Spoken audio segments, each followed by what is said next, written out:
আজ সকালে ঘুম থেকে উঠেই কাজে লেগে পড়লাম। হ্যালো, আমি অনুদীপা।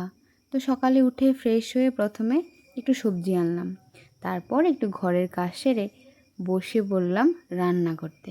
তো আজ একটা টমেটোর চাটনি বানাবো। হয়তো তোমরা অনেকেই এরকমভাবে খেয়েছো, কিন্তু যারা এরকমভাবে খাওনি তাদের জন্য তোমরা একবার ট্রাই করো, দেখবে অনেক ভালো লাগবে।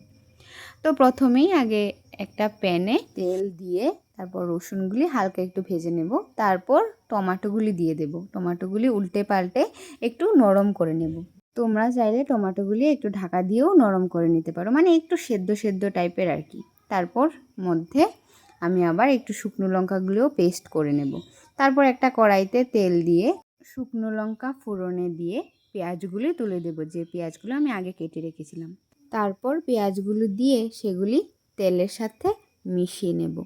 তারপর আস্তে আস্তে স্বাদ মতো নুন, তারপর রঙের জন্য যতটুকু পরিমাণ হলুদ দিয়ে সেগুলি আবার ভালো করে মিশিয়ে নাড়তে থাকবো।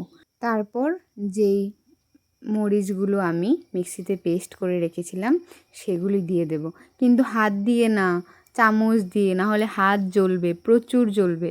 তো চামচ দিয়ে মরিচগুলি দিয়ে আবার নাড়তে থাকবো, মানে পেঁয়াজের সাথে মিশিয়ে নেব।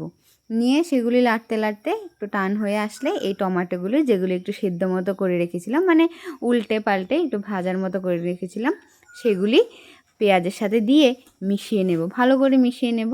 তারপর এগুলো আরেকটু শুকনো হবে। তারপর একটু ধনেপাতা দিয়ে দেবো, এই ধনেপাতাগুলি, কারণ শীতের দিনে যে ধনেপাতাগুলি পাওয়া যায় সেগুলি তো এখন পাওয়া যাবে না। তো এগুলিকে বিলেতি ধনেপাতা বলে, সেটাই আমি হাত দিয়ে ছিঁড়ে দিয়ে দিলাম। তারপর যে রসুনগুলি সেদ্ধ করেছিলাম সেগুলি থেতো করে দিয়ে দেব, নিয়ে মিশিয়ে নেব, তারপর নামিয়ে নেব। এই চাটনিটা এত ভালো হয়, তোমরা ট্রাই না করলে বুঝতেই পারবে না। আমি তো অনেকগুলি ভাত খেয়ে নিই এটা দিয়ে। তারপর একটা আলাদা রকমের ডাল রান্না করেছিলাম, এটার রেসিপি আরেকদিন দেবো। আজ আসি, টাটা।